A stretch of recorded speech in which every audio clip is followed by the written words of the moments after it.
Bienvenue dans vos conseils de libraire. L'histoire de l'Empire ottoman est une histoire passionnante, une histoire vaste, une histoire importante. Beaucoup de gens s'intéressent à cette partie de l'histoire, mais il y a encore que très peu de livres qui parlent de celle-ci en détail. On a par exemple la biographie du sultan Abdelhamid aux éditions Al-Bayina. On a les causes de la chute de l'Empire ottoman aux éditions Ribat. Il y a dans l'édition non islamique de nombreux livres qui en parlent mais qui s'arrêtent sur certaines périodes et qui donnent des informations qui sont des fois à vérifier ou à approfondir.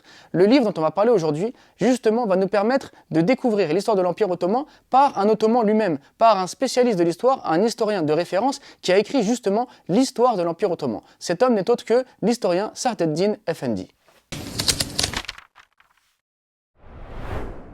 Parmi les figures centrales de l'histoire de l'Empire ottoman, il y a le sultan Mehmed II, surnommé El-Fatih. El-Fatih car c'est lui qui a donné la victoire aux armées musulmanes dans la prise de Constantinople. C'est lui qui a fait de Constantinople la ville Islamboul, qui sera appelée par la suite Istanbul.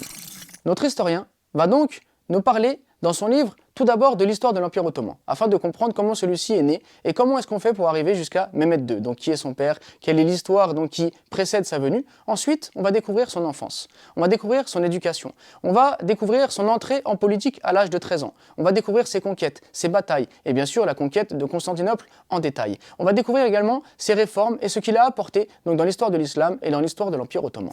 Parmi les faits les plus marquants qu'il y a dans sa vie, lorsqu'il était jeune enfant, et qu'il étudiait avec son professeur, celui-ci, lors d'un cours d'histoire, lui a raconté le débarquement des Francs dans la ville de Acre. Et comment est-ce qu'ils ont capturé les musulmans, et comment est-ce qu'ils ont pris leurs richesses. Il se mit alors à pleurer. Son shir, Aksem ed-Din, enleva alors son turban, l'attacha sur la tête du jeune Mehmet, le consola, et lui dit « Un jour, tu conquerras Constantinople, et tu récupéreras le butin que les croisés ont pris aux musulmans. » Et ensuite, il lui enseigna le hadith dans lequel le prophète a annoncé justement la prise de Constantinople. Et effectivement, des années plus tard, ce sera lui qui va conquérir la ville de Constantinople, qui fera de cette ville Islamboul. Et ce sera son shir qui prononcera le premier prêche dans la mosquée de Hagia Sophia.